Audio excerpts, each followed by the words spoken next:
No, I ain't the type to give up. If I do something, man, I do it till I get what I want. I turn a business out of nothing into something I love. I got a poker face, but honestly, I'm not one to bluff. I flip a switch, never miss, man, I always stay up. Don't let them see you, bitch, always have a plan to stay tough. This life ahead of you ain't easy, it was built to be rough. But that's what makes a personality, is tragedy, bruh.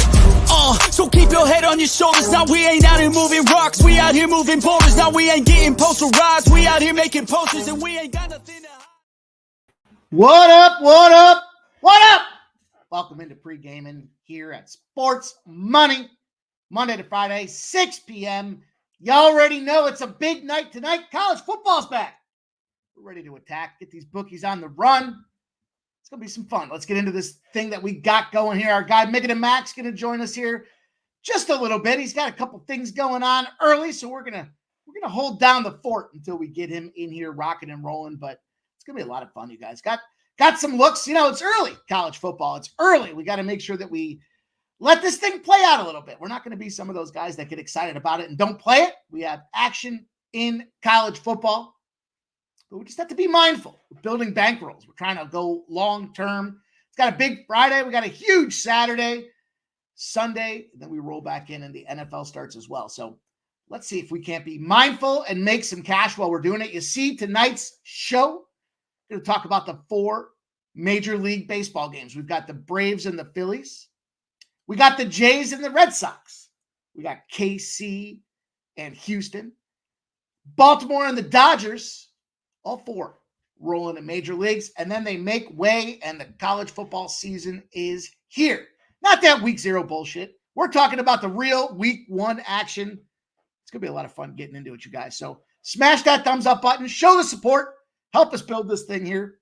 Trying to get that money on the daily.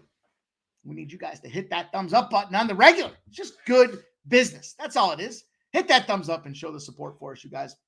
Make sure you drop your plays in the chat as well. We want to recognize what you guys are on going out there.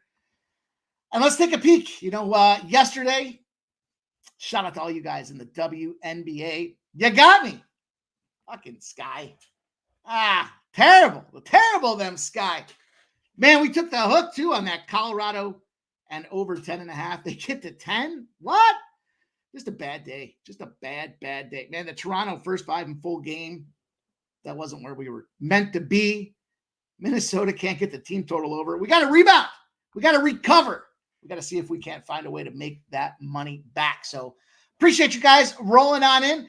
Nasty Nate's in the house. I see him saying something down there. Let's get to it. Let's see what the chat's got going on, guys. You know the deal. We're going to move quickly. A lot of these games are going to start, and we want to make sure that we can focus in and have some fun tonight with college football. So let's get her going. It's going to be a quick one tonight.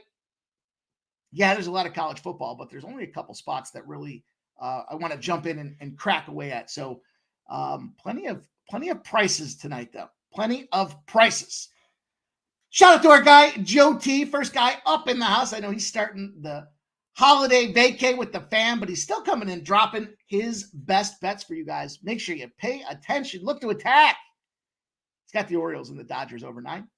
This is easy money casher tonight. 2 gas cans on the mound. Interesting that number's gone from 9.5 to 9. Shout out True Teller. Says no live bet streams for college football tonight. Not that I'm aware of. Not that I'm aware of. Man, I think everyone's trying to do some research. You got to dust off the old notebook. Lots of things to look at from last season and tie it back to this year. I'll tell you what, I got about 1,000 trends that I got to run through the system. That's going to take me, if it cashes, that's all that matters.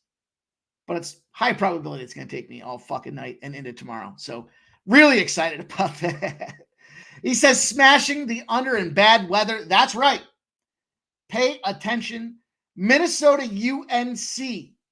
Probably going to be at least an hour delay on the start. Boots on the ground from one Joseph Thompson telling me. Pay attention. Get ready for it. Be ready. Going to be a delay. Stacks. Justin McCalvey. What's up, my dude? He's on the Buffalo Bulls at -3.5. Going to a Buffalo Bulls game in a couple weeks. That's going to be a pretty neat experience. You know, I've never been to a Buffalo Bulls game as long as I've lived in the area. Never gone out there and seen a Buffalo Bulls game. So going to be fun to do that. Hopefully they're not as dog shit as they have been historically year in and year out. Shout out to Coin. Big plus money cash today. Look at this guy. 150. Coin. She went up to 355 when she was down 3-2 in that first set. Charlie Bradshaw likes a little Gophers +2 action. Terrell Jones says, what up, pimpin' ain't easy crew. His best bet's the over 9, Baltimore and the Dodgers. Look at that. A little consensus between Gerald Jones and our guy, Joseph Thompson. Winner's Circle. My dude says, hey, yo. He likes the Blue Jays, Colorado, and Minnesota. Little money line action there. Colorado, I'm assuming Colorado Buffaloes. And I'm assuming Minnesota Gophers. And the Blue Jays. I get down. I could certainly get down with that. NJ Stryker says, ho, Rutgers, are you? Curious what's going on. I got action popping everywhere, so I'm going to try my best not to be distracted. How about that? I'm going to give you guys that commitment. And it's going to be hard. I'm going to tell you it's going to be hard because there is shit happening everywhere. Lots of money tied up. Going to be fun. Shout out to my dude, Keith. Says, what's up, Mike? Let's crack the code and make this money. Let's get after it, everybody. Let's go. Trisha M's in the house. There's Rick Nasty Nate. Pulling up to the casino for a big birthday party. I need something to put in a DraftKings Sportsbook. I'll give you something to put in. Here you go. Get ready. Get set. Braves, Blue Jays, Royals, Orioles. We're going to talk about them. But I would have put that in myself. And it might be paying around 28-1, Nasty Nate. That's for you, my dude. That's for you. We'll talk about the games and how we're going to get after it. But dog. Not going to bark on the screen like 2 Saturdays ago. But if you know, you know. Tech B says, not a good start thanks to the Padres. I'm on the Phillies and the over on the Dodgers game. Yeah, man. Worst part, there's a lot of bad parts about that spot, dude. The line moved right at the last second. Then it moved back. Then I recorded it, and I was like, all right, well, then I listened back as I was doing some graphics on it. And I heard the bad mic, and I was like, man, I should have. Listen, the flip side, if it wasn't the Padres, it was going to be the Diamondbacks. Good thing I didn't do Padres and Diamondbacks. We still remain 2-1 on the members playbook. We'll get it back. We will get it back. Dominic Diaz in the house says NCAAF on today. Under 51 in the NC Minnesota game. UNC Minnesota. We got the Futon bet, says Hunter Brown under 5.5K. Sup, buddy? Let's get this cash. Redbeard's in the house says catch the Mets money line live. That's what I got to say about that, Redbeard. Good to you, my dude. Ricky Levine in the house says hit the like button. Goddamn right. Smash that like button. Let's go, you guys. Nicholas Handy. Gonzo's rocking with us. Voodoo Ranger says Joe T thoughts on under kicker props with bad weather.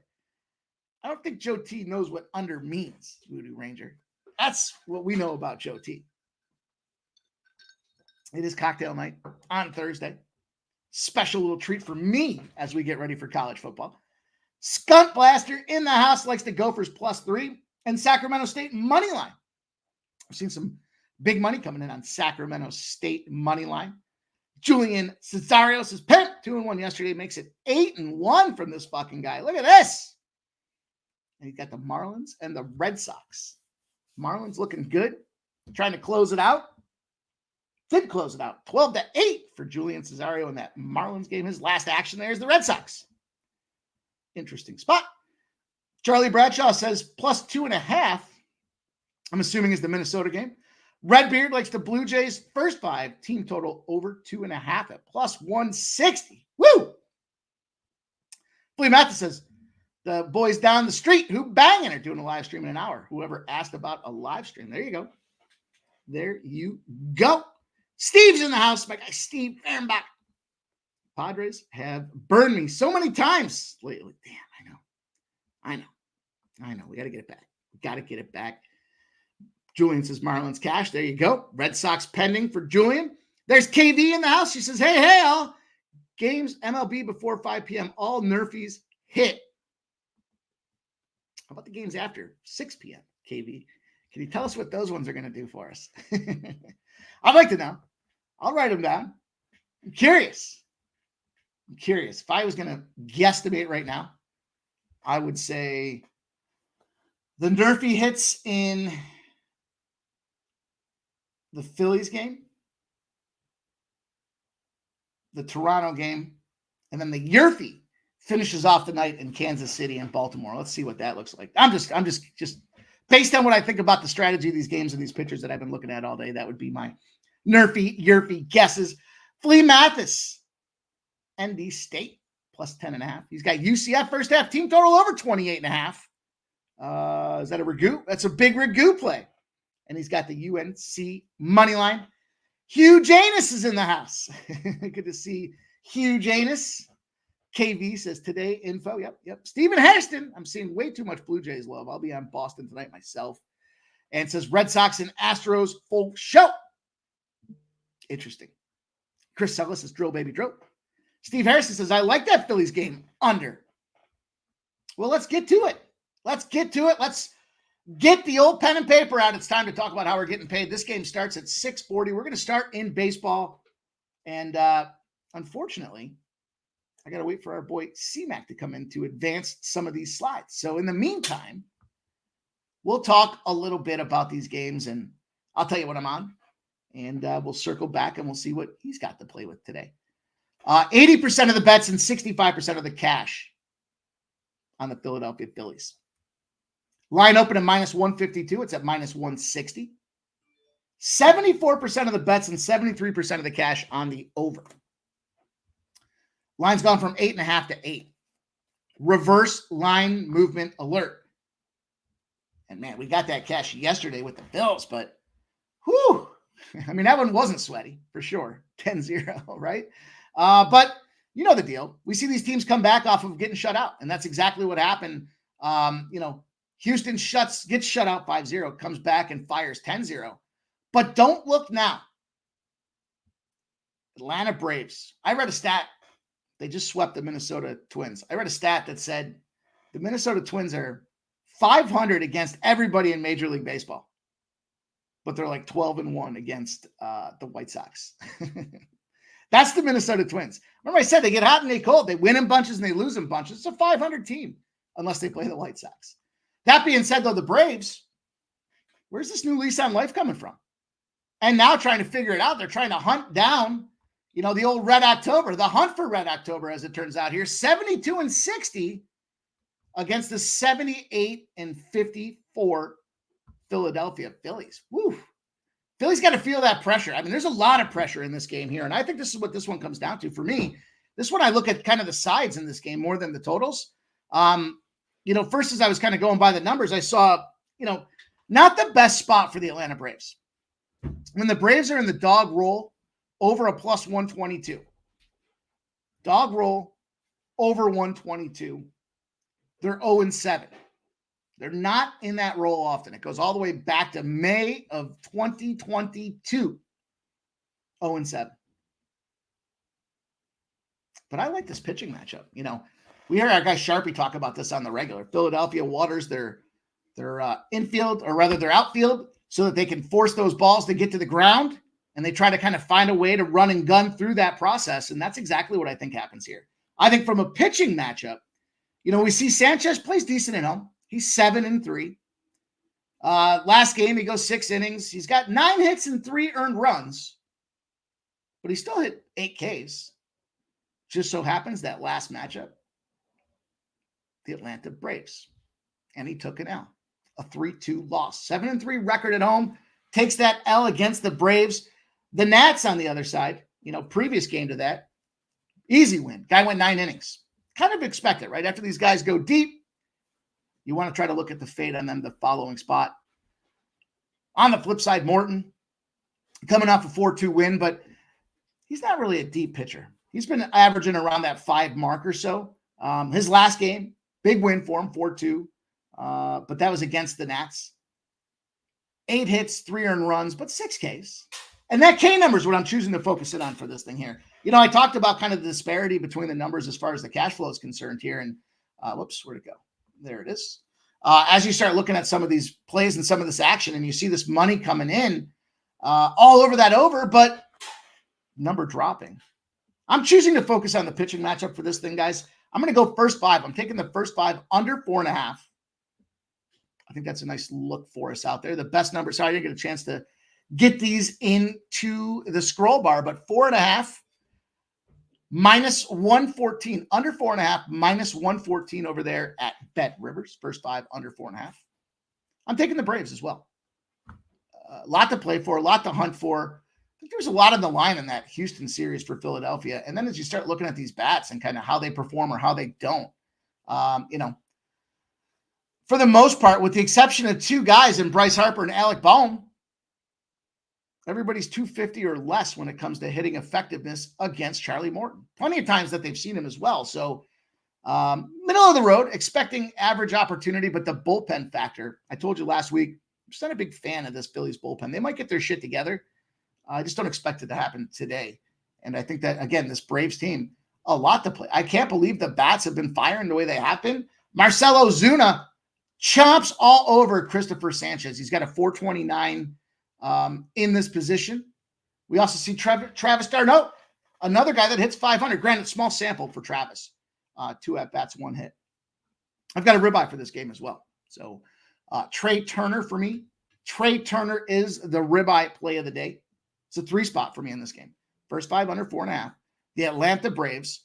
And Trey Turner's RBI was plus 185 that I gave out earlier today. Why Trey Turner? First of all, he's hitting a 150 against Charlie Morton. Not his finest work, for sure, when you look across Major League Baseball. But righty on righty matchup for Trey Turner, he shoots up to a team-high 297 batting average against a right-hander. When you look at Charlie Morton, ground shot, I talked about him hitting the contact, right? He's a big pitch to contact guy, pitch to contact. He's a 281 against righties. 281 against righties. Last but not least, let's look at the home stats here. Trey Turner crushes the ball at Citizens Bank Park. He's a 355. Again, a team high 355. I think the price at plus 185 for Trey Turner is as high as it is because they're expecting this to be a lower game. So that being said, what's we got here? Kelly V says, you're right, Mikey. Boehm and Harper. Oops, about Stott. Harper and Boehm got good numbers. But man, look at Trey Turner. Look at him against righties and look at him at home.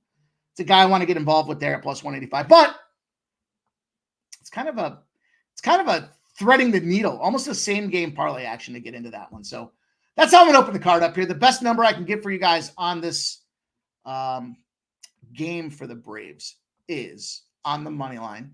Open at 128, I'm sorry. And there's 136s, 135s and 136s. So modest movement for all that money coming in on the Philadelphia side of things. Low score, expecting pitching battle.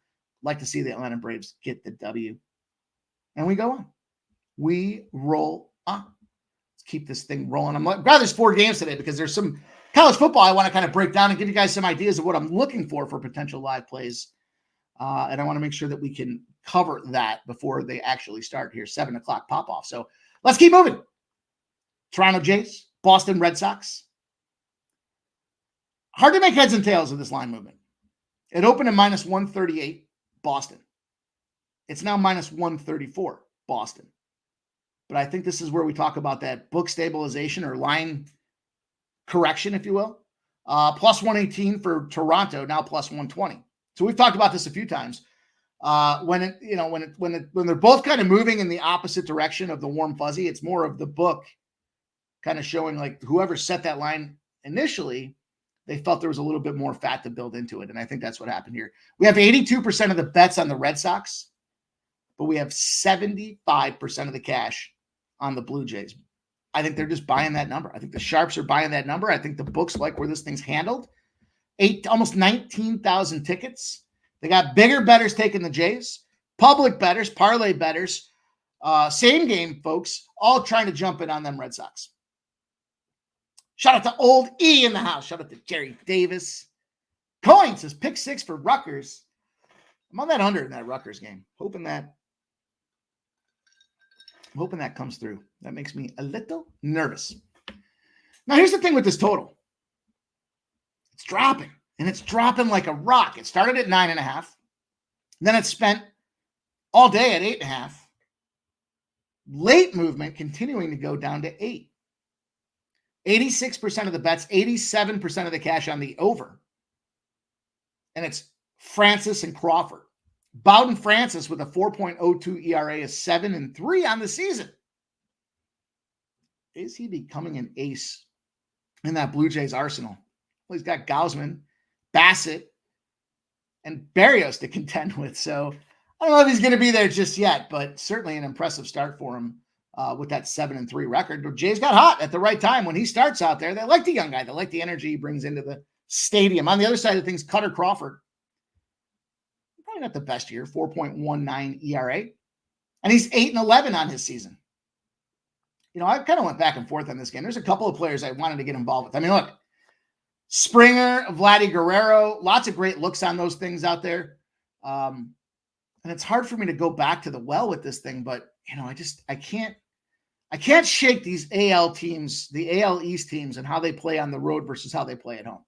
That number sticks out in my head, and it's just a consistent thing that I want to be involved with. So when I looked at this, I'm looking at, you know, weird situation, because this is the 5th game of the series between these two teams, right? So we saw Boston loses the first 2 games 4-1 and 7-3. Toronto wins 6-3, and then, I'm sorry, Boston loses the first 2, then wins the next 2, 6-3 and 3-0. So it's the rubber match. Only consistency I can see is that they've been just missing the mark of the number. Now I feel this total is swayed. There's no more margin left in this total. I had this thing pegged at 9. I felt like this was a 6-3 type of game. But I think that 6-3 leans towards Toronto. When you look at the bats and you look kind of down the rotation for these guys here, you know, ultimately, you know, yeah, you got the big dogs running out there in Duran at 313. We talked about him yesterday. Number 1 hitter, number 1 on base, likes hitting at home, best guy on the team hitting at home as well. Jarren Duran, no problems about it. But the thing that I was concerned with, this is what got me the most. And I see now with the confirmed roster that they're trying to address this issue, but Boston's got a problem with lefties. And when I say that, I mean, they got too many of them. We saw they were running 6-7 lefties out the rotation. Now, they flipped it, and they've got, 2 switch hitters out there? Whoever the fuck Mickey Gasper is. I don't know. Is that the guy that unlocks the gate before the players show up in the players' only parking lot, and they gave him a jersey tonight because he's got a fucking 40-year anniversary? I don't know.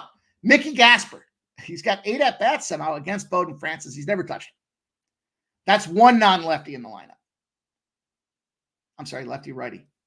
Non-lineup, or non-lefty in the lineup. The second, Danny Jansen. Mr. Set a Major League Baseball record, played for the same team, or for both teams in the same game across Major League Baseball earlier in the series. But Bowden Francis with that 198 against lefties. Everybody else is a lefty. Except for, I guess, Raphael with the 262 sitting down there in shitbag lane in the 9th position here.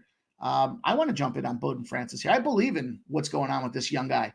I think the team does respond behind him. You know, on the flip side of things, not a lot of experience for the Blue Jays against Cutter Crawford, but we talked about Cutter Crawford struggling in his ERA. He's got a 4.19 ERA right now.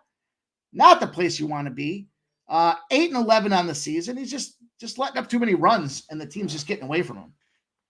And then you look across the board, only 4 guys have had any kind of look at Cutter Crawford. 2 of them are mashing it. You guys talked about it earlier. George Springer, 400, 10 at-bats, 4 hits, a home run, and 2 RBIs. Vladdy Guerrero, 9 at-bats, 4 hits, and 2 RBIs for a 444. Now, those are the right 2 guys to be out there smashing shit up. For me, the way I wanted to play this game is I'm taking the Blue Jays in the first 5. Now, I kind of tossed that parlay. I did toss that parlay out there. I do believe we have a dog opportunity throughout the card tonight in Major League Baseball. As I look at this first 5, you know, the best number I can see is a plus 107. Bet Rivers, plus 107. No fucking way am I jumping in at minus 137. These pitchers they're not even coin flip. Bowden Francis goes out there and finds a way to make things happen. I expect the Jays to be leading. And I told you guys about the dog situation. So the second play that I have in this game, as much as I like that under, it has moved too much for me to want to get involved with it. But Toronto owes me back in this series. This is the splitter between these two. I like that first 5 at plus 107. I took Toronto to win the first 5 and the full game as well because it's plus 200. Plus 200 for me, not just because it's plus 200, but I think the AL East, that road factor, these two teams are 50-50, and we've seen the stats. The numbers show that 65%, I think it's 62% win rate for the AL East when they're on the road. If they're 50-50 going in, then the number pushes me and sways me to them winning that full game. So plus 200 for me to get Toronto wins the first 5 and Toronto wins the full game. Effectively, the gamble for me, as I see it with that spot, is Toronto winning the first 5 when they're plus a half at minus 140. I talked about this to you guys yesterday, though. Remember?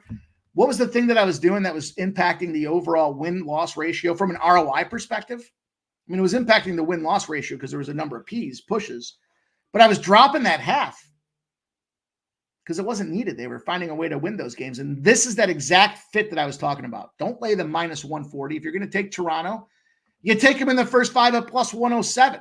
You just impacted your ROI by almost 50 cents.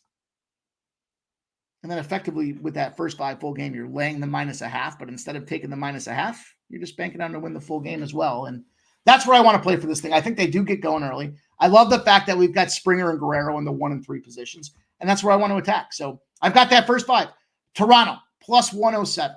I've got the full game, Toronto and the full game at plus 200. Keeping rolling. I do lean to that under. For sure. I'm just, like I said, I got this numbered at 9. And, where the line opened up, 9.5. The books were saying, right? We talked about 9 being the key number in baseball. The books felt like they were looking at this thing saying,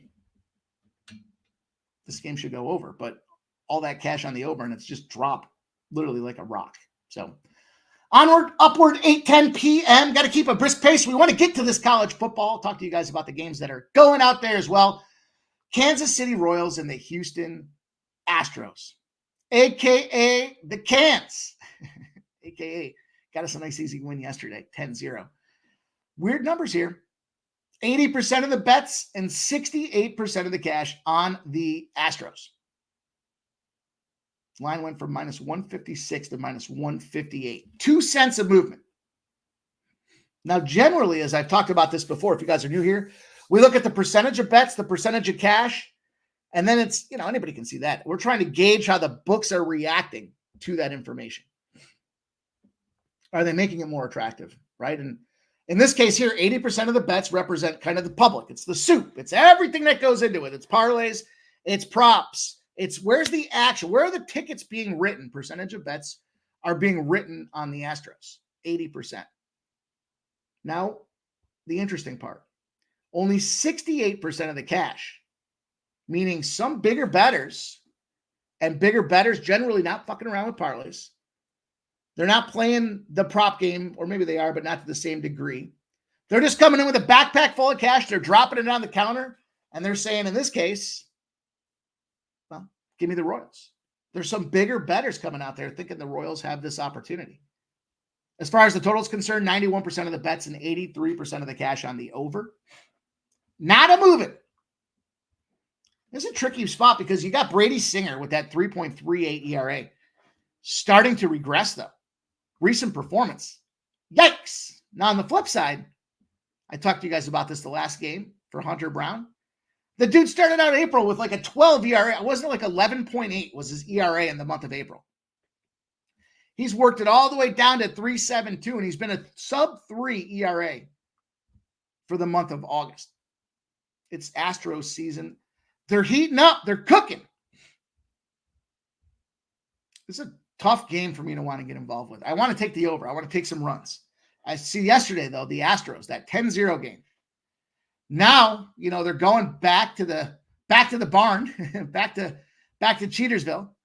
And, they had that back-to-back road series. So are they taxed? Are they weary? And they just puked. I mean, It's the old proverbial throw up your nuts. They threw up everything that last game for 10-0. And the Royals, they kind of let that last game against Cleveland go 7-5.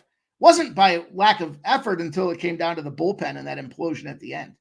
I want to get in on Kansas City on this game. I don't have an official play.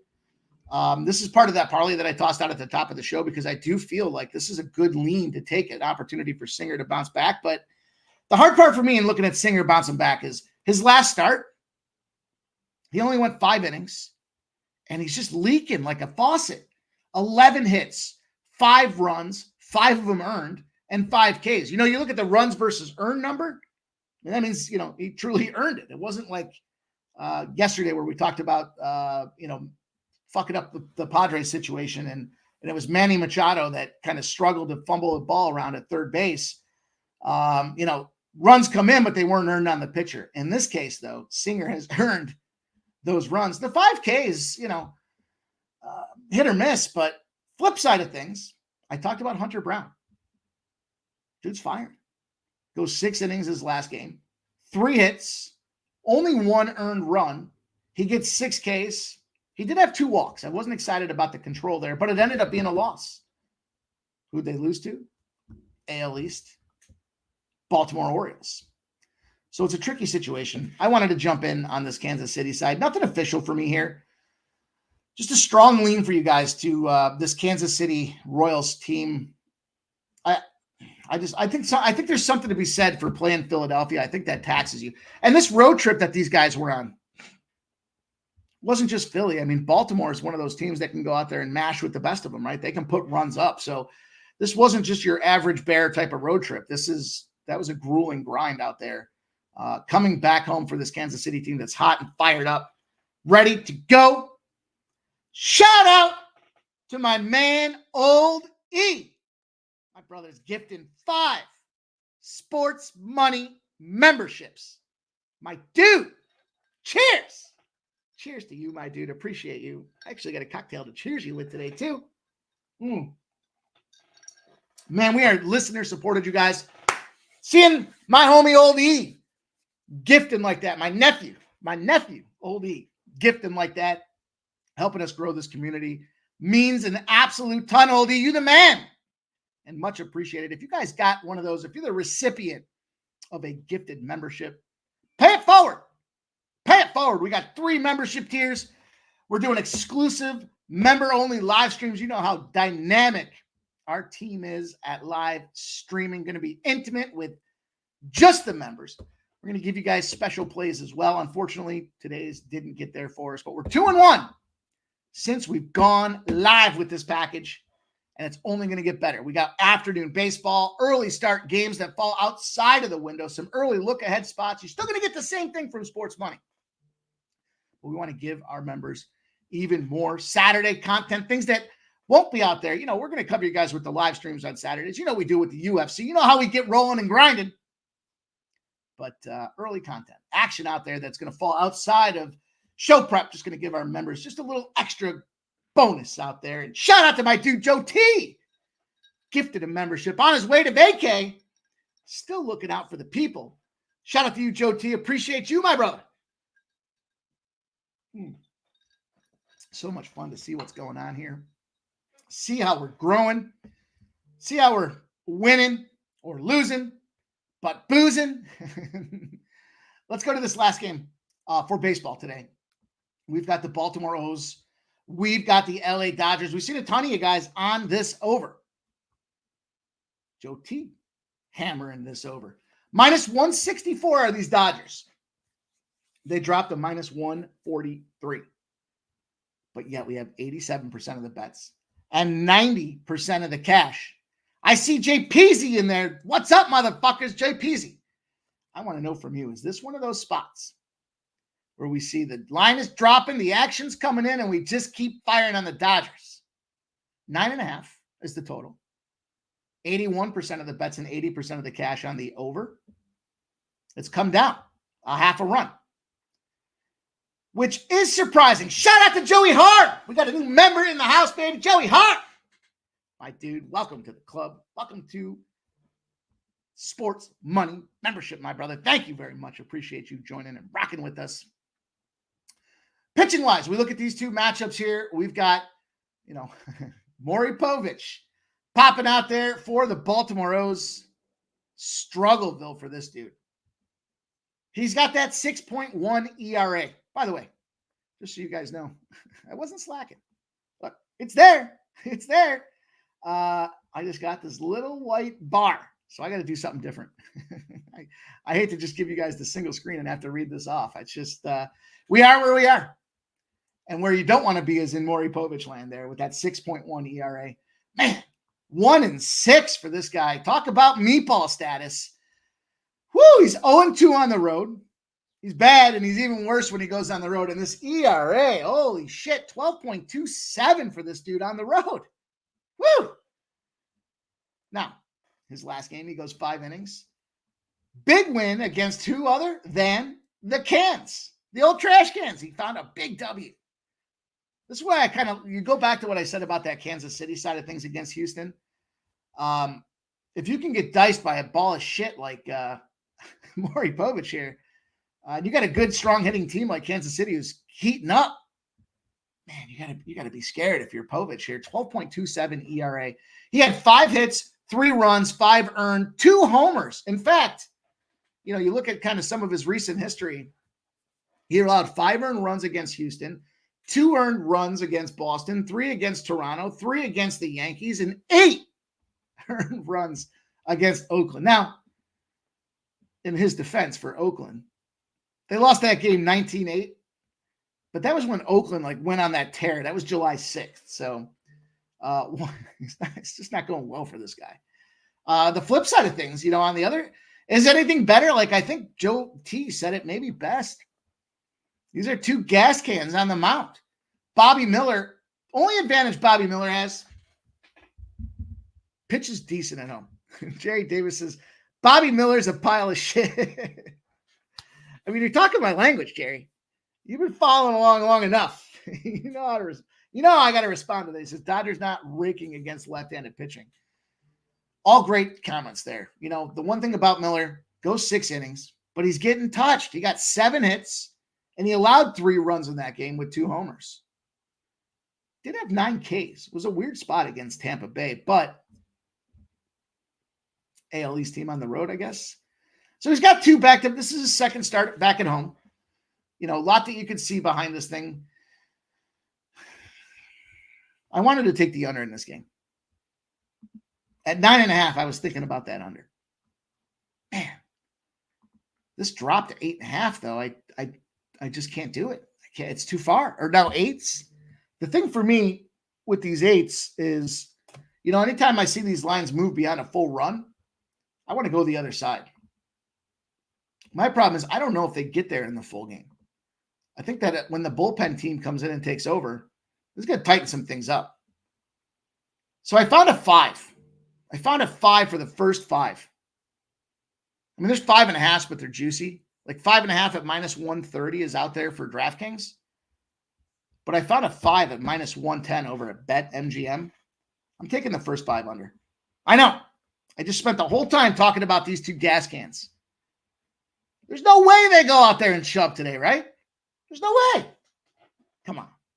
We've done this long enough. It's not as easy as it looks. I think we've got a guy that's pitching well at home, and Povich needs to bounce back for this team to be competitive and make themselves a playoff run. I like that first 5 under. I want to take Baltimore. I do. JP says it's tough. Sometimes you get 10, 12 runs in a Dodgers game. Sometimes you get 5. Absolutely. Nut flush, my dude. Says at Mikey, new phone, having a little trouble with YouTube. But yes, this is a team total whisper. We're whispering. Which side are we whispering on? The Dodgers? Tell me. You guys know the deal. Nut Flush Allen is our resident team total whisperer. And he's whispering. He's whispering here. The thing for me when I look at this game, just a little bit more kind of peeling the covers back, the Dodgers have a little sigh of relief. That sigh of relief is Arizona just lost. San Diego just lost. San Francisco has been losing. The entire conference is on an L streak right now, and then Colorado's bringing in the bottom. The flip side for Baltimore is they can go out there and take this American League East. They're one game behind the Yankees, and we saw what the Yankees did. Back-to-back L's against them Washington Nationals, who are ear-fucking relevant. I think the opportunity is for Baltimore. I've almost talked myself into taking Baltimore at that rate. Almost talked myself into it.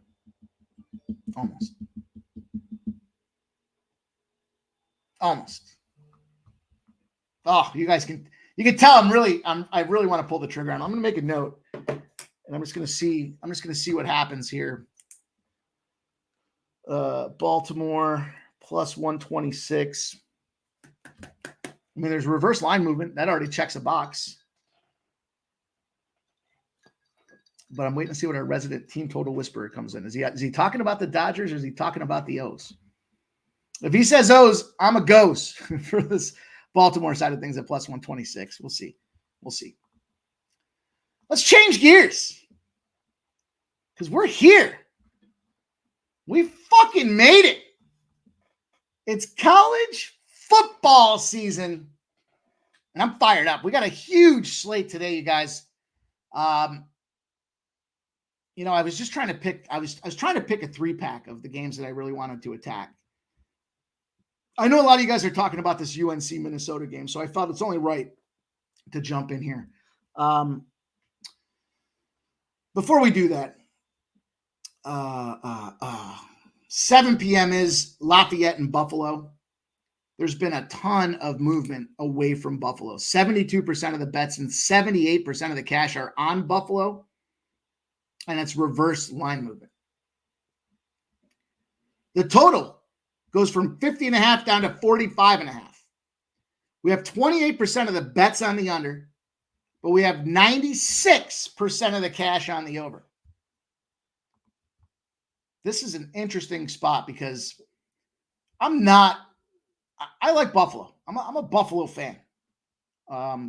Just by nature of geography, I got to see these fucking pieces of shit play time in and time out. Here's what I would suggest if you're looking at this Buffalo game. I think this number's dropped too much for Lafayette. This is my opinion. If Buffalo's winning at halftime, then take Lafayette. And if Buffalo's down at halftime, take the second half over. Because nobody throws in the towel like Buffalo. Notice I didn't say take Buffalo to win the second half. I see myself enough Buffalo games. And this one will make the TV. I do like I do like watching it. Too legit in the house. As Buffalo ended the season last year, 8 straight unders in a row. My play's on the over for this game. I know. Sounds crazy. Where's it going to come from? I think the problem I have with Buffalo is they're too stupid to know just how bad they are. And so offensively, I think what does happen here, I do think Lafayette wins this first half. I think Buffalo, from all perspective with this game, has to go throw the kitchen sink out there in the second half. That's why I was talking about the second half being the over if they're down in the first half, because then it becomes the turnover machine, and that's going to be advantage field position for Lafayette Leopards. Now, when I look at the total, I mean, it's come down 5 points. It's almost a touchdown. That's too much sway for me. That's just all this money's on this under. Everyone's expecting this to be a shutdown spot. I think Lafayette's team total is a solid look as well at 20.5. I wouldn't touch Buffalo's team total at 24.5, but I'm taking this game over. The best number you can get right now is 45.5. I like that 45.5. I think this is a spot where we see scores. It wouldn't surprise me, honestly, if it was 48-3 Lafayette. Wouldn't surprise me. But think about this number, 28-24. We still go over this number if it does happen to be a battle. So if you're going to stay off this game, look for the live. This is just experience of watching Buffalo Bulls football. If you're going to stay off it and you want to try to find a live bet spot, if Lafayette's up in the second half, going into the second half, take the over for that second half. I'm on the over officially at 45.5. First game of the card. That was just kind of like a little, what happened there? Just kind of one of those games that I looked at as I was rolling down the card because, there's a couple big spots out there that you guys have been talking about. let me share something else that I found for you guys. And, again, I just some cautionary things. I'm just kind of trying to give a cursory touch on today's action because I know we're all excited, but we can't just go out there and fire. I mean, look, I said this before. I might have said it here. I've said it a couple places. I don't buy into those fucking conference early look ahead breakdowns. You don't know shit. Now your fucking feet are taped to the pedals because you went out on a limb 6 weeks ago and you talked about how great the MAC is going to be and Buffalo is going to turn things around. I don't buy into it. I think they're a waste of time. Now, for the social, for the content space, it probably is a detriment to what we do here because, it generates clicks. People love hearing about football. I just don't want to commit. This is why I don't make plays on Mondays for Fridays. You don't hear me giving out Monday UFC plays because I got to see. I don't want to give you guys all one play and then some asshole misses weigh-in on Friday and Saturday and coming in and jumping on the other side. You need to let this. I know. Old school. We're trying to beat the number. I'm trying to win some fucking money. If I take a bad 2-point spot, but I end up winning the money, or you got CLV and you lost, where would you rather be? Just kidding. It's rhetorical. I know the answer and I don't care. So that's my feeling when it comes to some of this early look ahead shit. And I don't want people to start buying into that stuff because I get it and it's fun and I've done it before. And the prep time, the only thing that I was accurate about, two things I was accurate about when I did it with the NFL. One, the Buffalo Bills were going to injure Aaron Rodgers for the season. Now I was wrong because I said it was going to be the second game they played, not the first game. The second thing I said was Bill Belichick was going to get fired from the New England Patriots last year. Now he did, but I was wrong because I said it was going to be after the Dolphins game in the middle of the season. I don't know. Thanks, DJ Hardy. Shoot me a DM, my dude. All right, let's go. Let's talk about some more action here. Let's look at some action here. Let's get into this. Just sharing some thoughts that I have with you guys because, Ice Viking, you're fucking right, dude. Better to be right than early. You know what? Just because you got the early ticket and got good pricing to sail around on the Titanic doesn't mean you made it where you were trying to go. You guys know what I'm saying. All right, let's go. Let's look at this game here. A couple of sharp report plays that came in. Sharp report plays. This Wake Forest over. This is one of those spots like I talked about with Buffalo. This number's come down enough that the Sharps wanted to hammer it. They've got this thing clocked at a 52 final. It's NCAAF Wake Forest pops off in 12 minutes. 37.5 for Wake Forest has dropped to 33.5. This thing started spitting off last night at about 2:30 in the morning. And it went right up through about lunchtime today. 52.5. 97% of the bets now, 96% of the cash on the over in that game. It's dropped to 50.5. A total over, which you don't see a lot of this is why I take note of these things because you don't see a lot of overs in week ones. Generally speaking, what happens is, especially with the transfer portal, Cameron said that's his goodbye look ahead videos. No, not entirely. I can't give you guys the ACC 3 weeks ago because I read something about a player that transferred in from fucking SEC. What does that mean? It doesn't mean shit. So anyways, I am going to give you guys look ahead videos. There are going to be spots that I do like regardless of the situations. I better clarify that.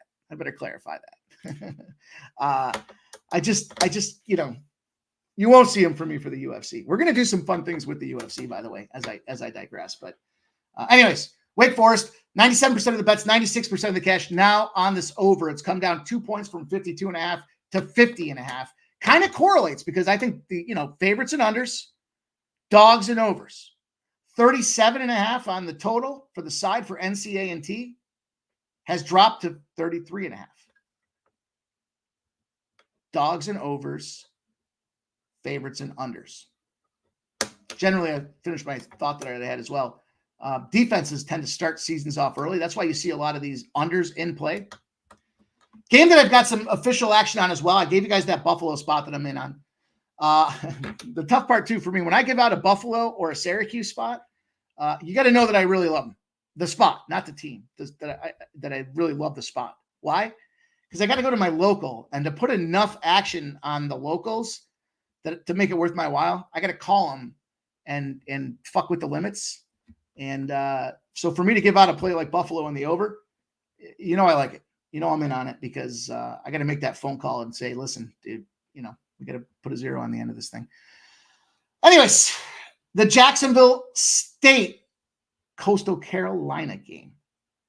Total. Well,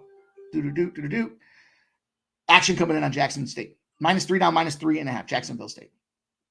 54% of the bets and 58% of the cash on Coastal Carolina. This line has dropped to 56.5 to 54.5. We have 61% of the bets. We have 60% of the cash on the under. Correlated line movement. I think it makes sense. I think that under is the play that makes the most sense for me. Kind of if you look at the styles of these two teams and the way that they're going to kind of try to go out there and make some shit happen. Jacksonville State, they know the weakness of Coastal Carolina last year was how anemic that run defense was. So that they're going to try to push that ball. They're going to try to ground control time and space on this game. They've got a big offensive line. That's the way that Coach Rodriguez likes to go out there and play. That's the way that they attack. On the flip side, the Chanticleers, uncertainty galore. Who's going to be out there at QB? What's going to happen? We're trying to play them. They're all trying to get some time out there. 3 starters come back on that Jacksonville offensive line, as I mentioned, and they're ranked 22nd in all of college football, Pro Football Focus. Also, they're 26th in Pro Football Focus pass blocking grades last year. Big teams, big numbers with dudes returning. On the flip side, we look at what's going on from the Coastal Carolina side of things. I mentioned the revolving quarterback situation. I see this line's moving in the opposite direction. I know that this team wants to exploit that Coastal weakness from the running attack. You got to go with the under in this game. The number of returners, I mentioned that 4 of them also coming back on defense for Jacksonville State, who had a pretty strong team last year. The last piece that I like about this game, Jacksonville State was bumfuck university 2+ years ago. Nobody cared. If they win a game and nobody fucking goes, does it even make a difference? But they moved to the FBS last year. Why is that big? Because now these kids that were D2 scrubbos get the opportunity to play big schools under big lights. And Coastal Carolina was a playoff team just a couple years ago. In their first year of FBS competition, they went 9-4. Got the opportunity to go out there for that Conference USA title. Players coming back, recognizing the quarterback uncertainty on Coastal, recognizing the game that's being played in front of us out there. The line moving in this direction correlates to me with where the big action is coming in. I love the under. I took it. I think that's an official. I think that's a knockdown, drag-out spot for us here. You're going to take Jacksonville State, play the ladder game. I think they nuke these guys by at least a touchdown. That's my estimation. I mean, it's perfect weather conditions right now, too, so you're not going to have defensive linemen struggling to get their feet down in the ground and slipping on the line when the ball comes against them. I think it's an opportunity to make things happen. So best number you can get right now on the under, 54.5. Love it. Give me some under. Coastal, Jacksonville State. I like Jacksonville State. I do. I like them to win by a touchdown. If you're going to look at that number too, let me just take a peek just for intent and purpose here.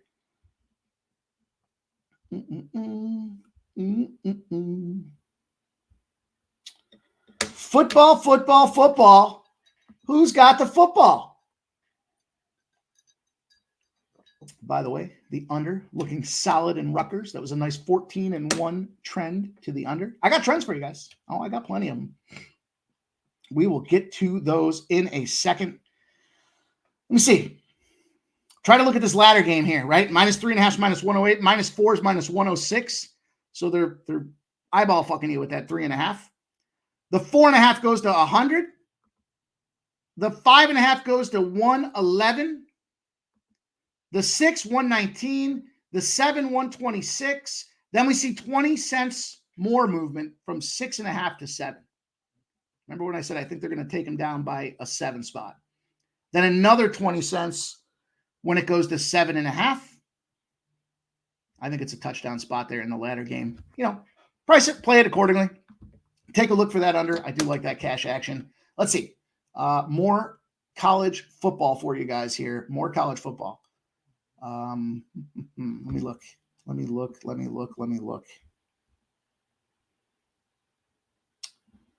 All right. Let me pull it up. Where did it go? Hope I kept this order right. That would be embarrassing.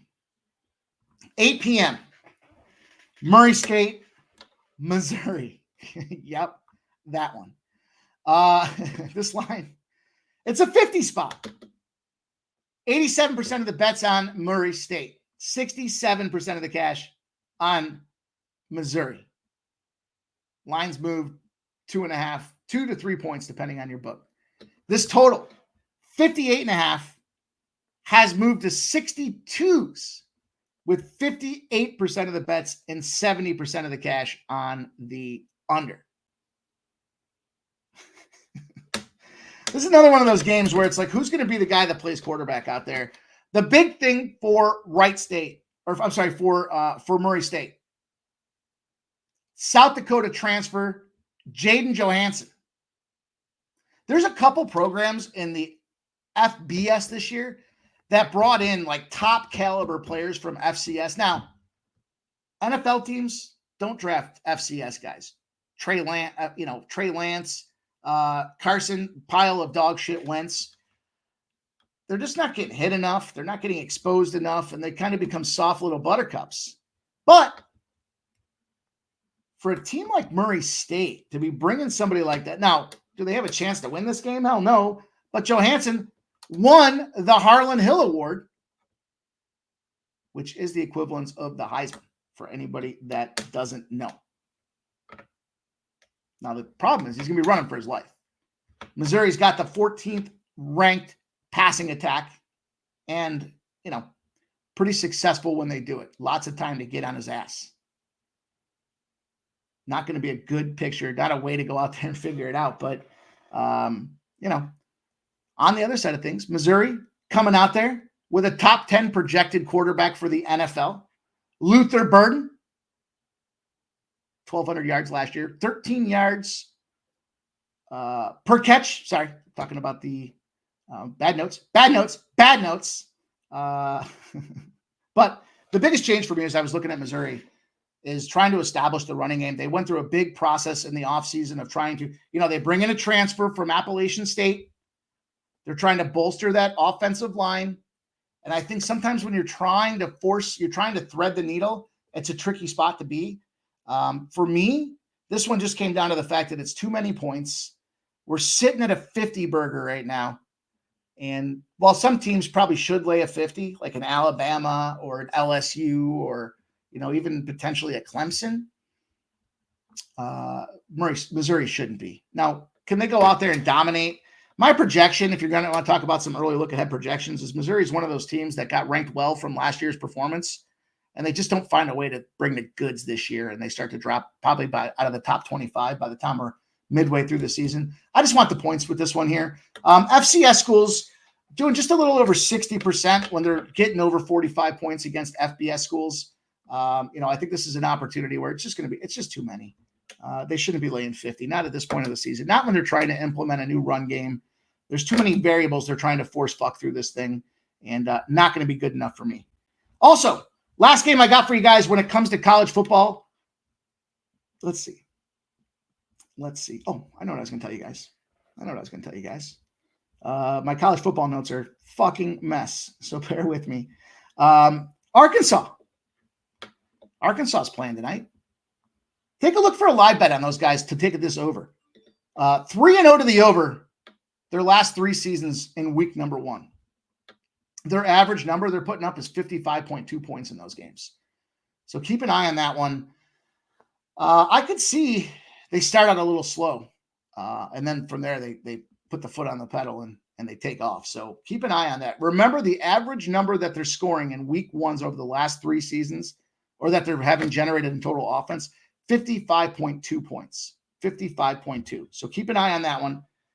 Just look for that for a potential live betting opportunity. I know everyone's jacked up for this week, so I'm just trying to give you guys a couple of either sharp reports, plays that I'm officially on, or other considerations to have in the equation. The last game for me, look, I'm going after Coach Prime, man.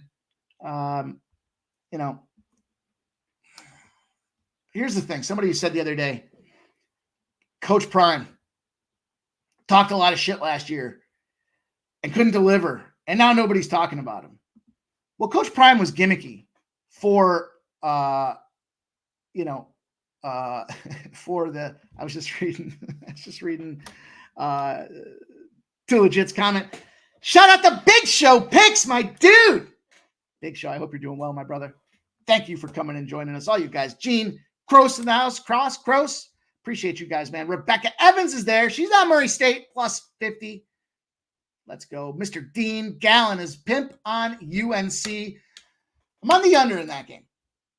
I'm also not a proponent of the weather delays. You guys have heard me say that time and again. I'll talk about that one here right now.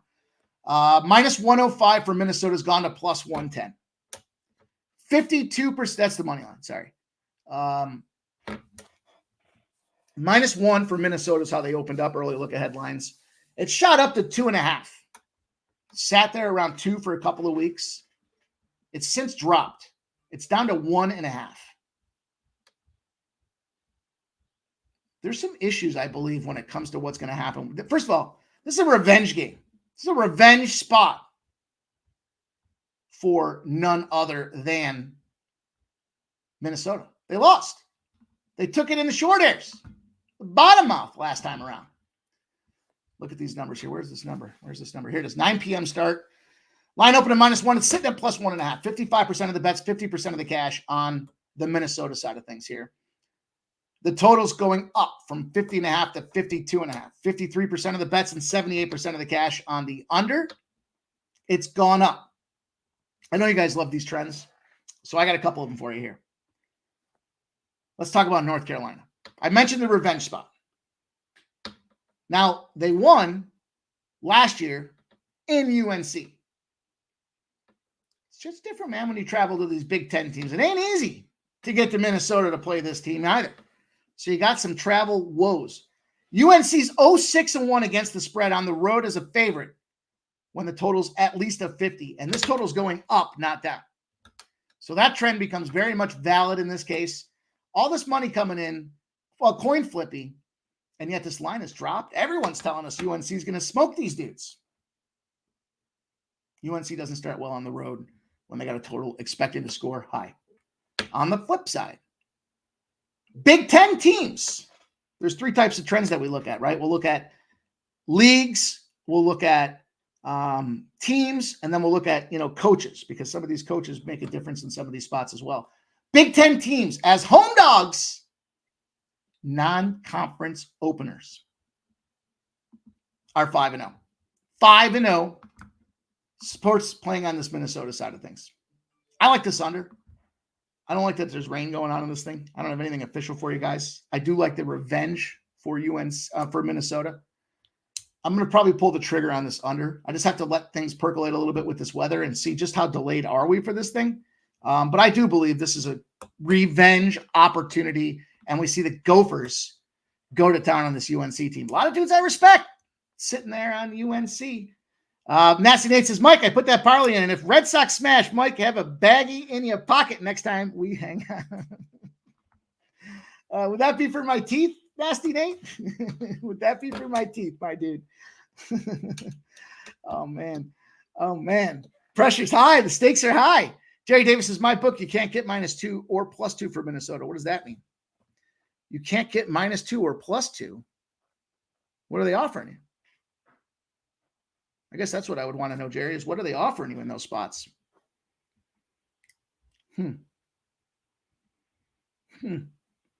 Curious. I see our guys rocking and rolling. He just ain't there. It's all good. Let's see. Let's see. Do I have something for this one for you guys? I know I've got one more. Let me see where it is. Oh, of course. We started talking about it. How could I not be invested in it? How could I not be involved in it? North Dakota State and Colorado. I talked about Coach Prime and the gimmicky nature of bringing him over. And everyone's saying, oh, wait a minute.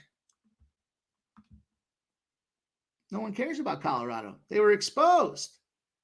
Maybe. I mean, he's not out there doing it himself. But I know shit gets bad and shit gets bad. That's the challenge. I think it's a tricky situation out there. And here's what I like about this. I talked to you guys before about quarterback transfers, player transfers, opportunities to make shit happen. North Dakota State brings in New Hampshire's quarterback, right? I think there's an opportunity for this North Dakota State. 10.5.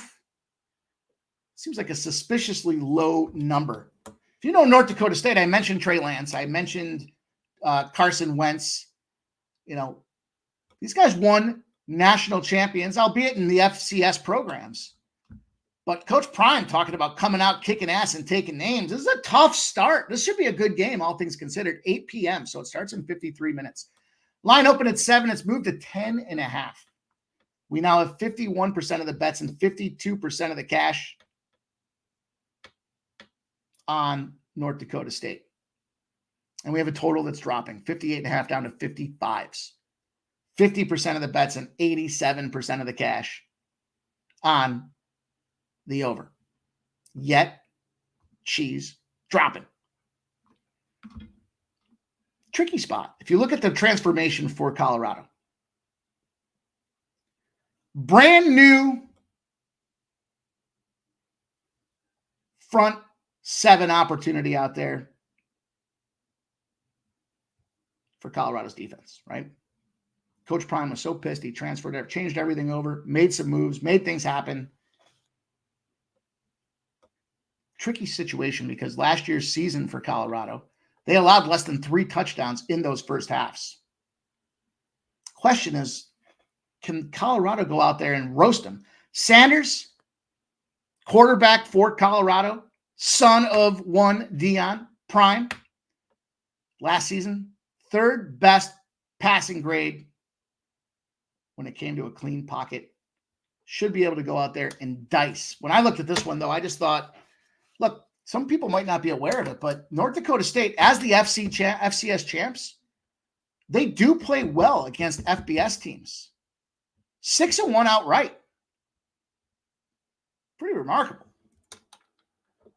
1 loss in that 7-game sample. 2022, they only lost by a field goal to Arizona. It's their Super Bowl. Big opportunity for them to go out there. If they can stop the air raid, that's going to be the key piece they need to work on to be able to make things happen. I think that's going to be how the job gets done here. 10.5 now is just a situation where, yeah, you wanted to get that early line and you lay the touchdown with Colorado. You know what? They win this game by 6.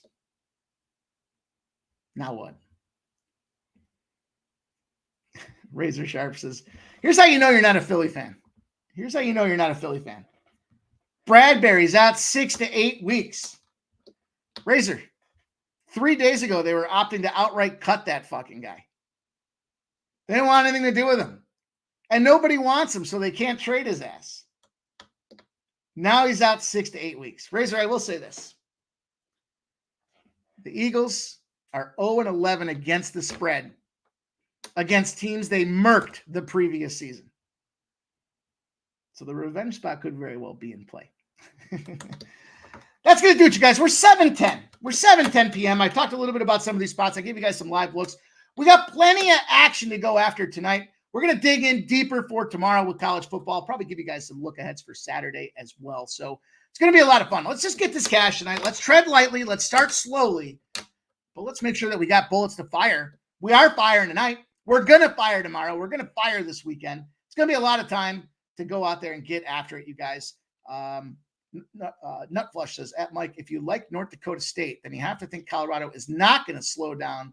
So if they're going to keep it up close, then they will score. I looked at the first half team total, Nutflush, at 17.5, but countered that by seeing that they didn't Colorado was allowing 17.8 points the first half last season. So I think both teams start slow. Oh, there he is.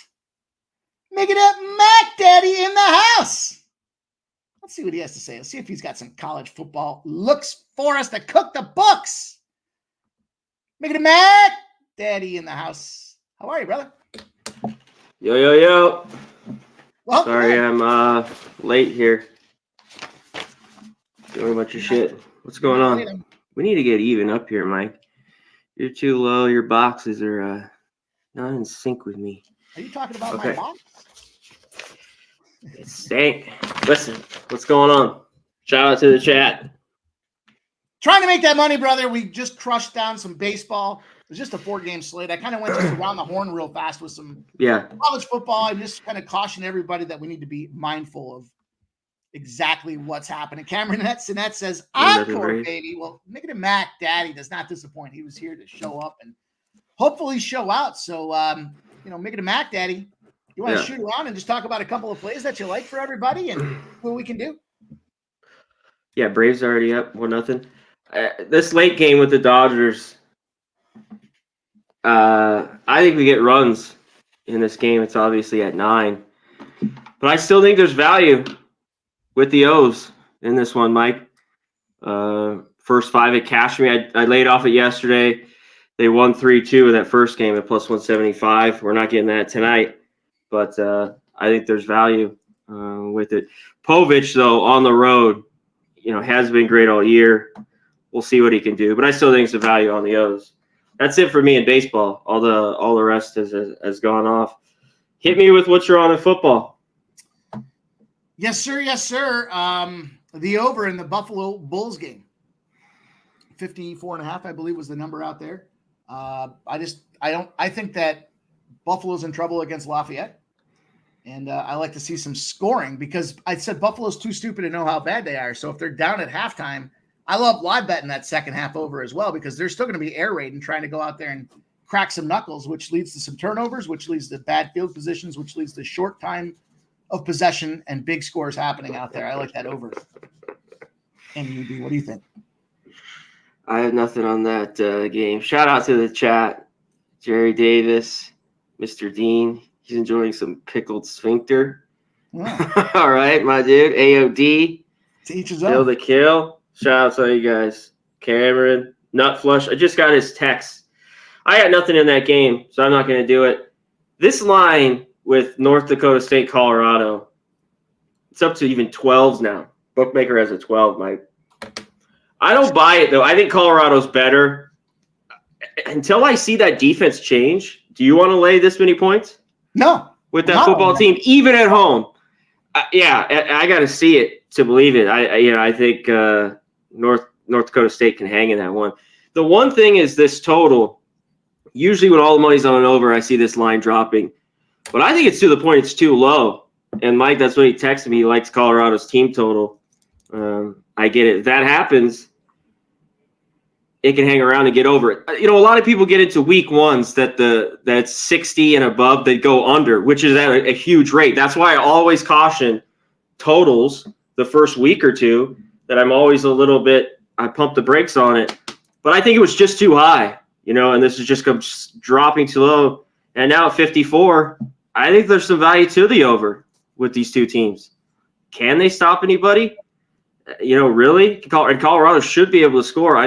North Dakota State's really, really good. And I think they'll be able to score on this soft Colorado defense that I just don't believe it. So I think the points are there, but I think now that this has gone too far, I do this all the time in college football.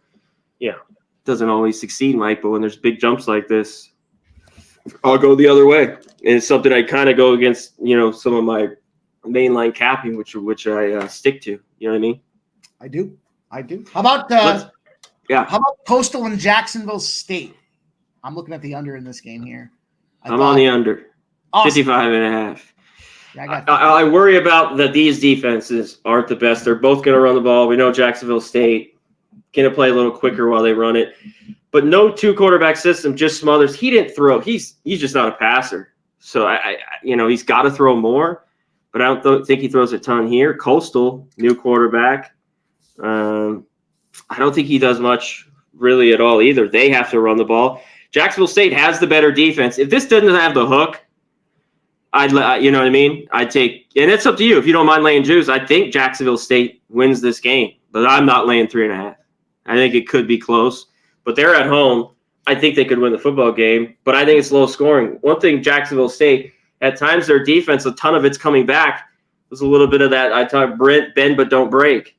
You know what I mean? They hold teams to field goals, and that's what happened in this matchup last year. There was just a lot of field goals going around, so you kind of need that because the team could get both, could get some yards in this game.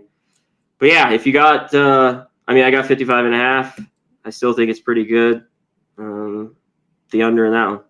I kind of see him winning that game by a touchdown. I think the tutty's in play. At least cover that 7. I don't know about 10. I mean, if you're going to take a 7, then you probably got to win by 10. I don't know about that, but I think they do win that thing by 7. Murray State, Missouri, CMAC. I'm taking all those points. I'm not laying all those points. I'm taking all those points. I'm taking a 50 spot. It's too many points. Yeah, well, there's a bunch of these games that to me were intriguing with the points. That one there with the 50 in that game. What else do we got here? Eastern Illinois, a little bit. Now, especially with these 28.5s, could maybe hang around. This big one, that's the last game with Sacramento, San Jose. This line's all the way down to 1.5. Sacramento is a good football team here. That total's moved up. Sacramento State. I've seen a ton of people jumping in on Sacramento State. Yeah, but I mean, I get the initial move. I mean, with them, I haven't bet that, but they're a pretty good football team. But we'll see with San Jose State, and that's a total that has moved up 4 points. You know, kind of from the open, or 3 points. So there should be points in that one because they still have a really solid offense. But I get it. I like the points there. I don't mind it. And Eastern Illinois, I haven't bet that, but that was the one that I was really, really looking at, 28.5. 28.5. Yeah. You think about Jackson State, ULM under. Think there's any chance that those two bag of shit teams find a way to put points on the board? 98% of the bets and 99% of the cash on the over. It's dropped 4 points to 45.5. I know. It just kicked off too, right? No, 9 p.m. Jackson State, Monroe? Yeah, I'm showing 9 p.m. I thought it was Is that Coastal you're thinking of? Jacksonville and Coastal? No, I thought you just said Jackson State, Monroe. Yeah, Jackson State, ULM. I'm showing 9. Yeah, I don't know. I didn't mess with it. It did drop. I don't think there's a ton of points either. But it's not a game that I bet. Okay. Last but not least, do you think Trey Turner can hit an RBI for us tonight? Well, without a doubt. Yeah, I am not a big fan of his as he chokes in the postseason, but I thought you were going to hawk too. Regular season. Well, it was kind of. I didn't want to go full, gag. But yeah, I didn't get a review for you. Anything you really like a favorite spot tomorrow in the college football slate? I mean, I'm going to take advantage of you while I have you here. No Diddy. No. Nothing tomorrow. A favorite? I mean, a full slate of football tomorrow. Is there something that jumps out? There's a few games. No, Oklahoma's going to roll. That's one I maybe look at their team total. Temple's that bad. Fuck Temple. So yeah, that's the big one to lay it. I'm interested in Western Michigan a little bit. I hate it because Wisconsin's at home and they dominate there. But that one was tempting for me with Western Michigan to hang around in that football game and even the under. So that one I'm close to. Yeah, I don't know how TCU Stanford. That's a huge total. This is another one, week 1. Total's really high. People want to go to the under. But I don't know how these teams stop anyone. After I went through everything the other day, Mikey, I don't see a lot of difference with these defenses, TCU and Stanford. And Stanford dead last against the pass. They're better against the run. Their line and linebackers are all right, but that secondary is awful. And TCU gives it up in huge plays. And one thing Stanford can do with Daniels is throw it around the yard. He's got some playmakers there. They did lose the tight end, but he's got some good receivers. I don't know how we don't get some points in that one. Stanford, as a dog at home, have been awful lately the last 2 years. I've tried to bet on them a few times. That's how bad they've been. They just haven't been able to cover for me, so it keeps me a little bit. But I just don't know if TCU should be laying that there. I think we get plenty of points in that matchup. I like it. I'll tell you what, game I'm personally excited about will be Saturday in Penn State, West Virginia. So I'm going to go back and I'm going to have to listen to Hitting the Books again. Make sure I check out what's going on for the college football breakdowns. I know you and Babano have been cutting the card up, making it happen out there, C-Mac. Tell them what's going on. Tell them where they can find you. Lots of things happening. This is your time of year, baby. What's going on? Yeah, just go to Hitting the Books. Subscribe to the channel. And when you watch the videos, hit the thumbs up. That's all I ever ask for. But we're getting it off the ground, so give it a sub if you can. We highly appreciate it, especially if you guys have been around. And made a couple bucks off some college football off us. So least you could do. It's free. Sub to the channel. I'd really appreciate it. Well, we got some bonus time. C-Mac came through, delivered some goods for us. I think he swayed me on to Baltimore tonight. I'm going to see what I do there to finally pull the trigger. That line is dropped. I may get some action there, but fired up, man. We got football here. It's time to get to the getting. Get those bets in, get those cocktails poured, and get that money, man. We got a big weekend ahead. College football's here. Then we got the NFL and all kinds of fun. So, man, we appreciate you guys hanging out with us, doing what we do. A humble and gentle Mexican says, let's stay on for a live stream. The people want it. Mm-hmm. Oh, man, I love you guys. Appreciate everybody hanging out with us. Yeah, stay on, Mikey. Come on. Stay on. C-Mac, if you're going to stay on, I'll stay on. How about that? Oh, man, I appreciate it, though. You guys, we got a lot of work to do. There's a lot of things coming up, a lot of plays to break down for this weekend, a lot of card to cut up and get after. So stay tuned for it. It means a ton that you guys hung around here extra for us. I mean, we're an hour 21 deep, still talking to you guys, hanging out, rocking and rolling. Listen, we're listener supported, baby. Go out there if you haven't done so already. Become members. Members Playbook is live out there, making sure to give you guys special breakdowns, special looks. Look, we're 2-1. We took an L today, but that doesn't mean we can't recover from it and have ourselves a big weekend after it. So appreciate everybody. C-Mac, I appreciate you as always. All you guys, you know the deal. We'll be back tomorrow at 6 p.m. And TJ says, make it a 6-hour show. I love you guys. Yeah. You want to see this mug on screen for 6 hours? I'd be slurring. You won't last though. You'll be by hour 4. The Martian will set in. Doesn't mean I'm going to turn the off button on. I show it to you in all of its transparency. So it's going to be a ton of fun. Thanks, everybody. That's our show. We're up out of here. We'll see you guys soon. Stay tuned for more content. Appreciate everybody. Peace. Peace.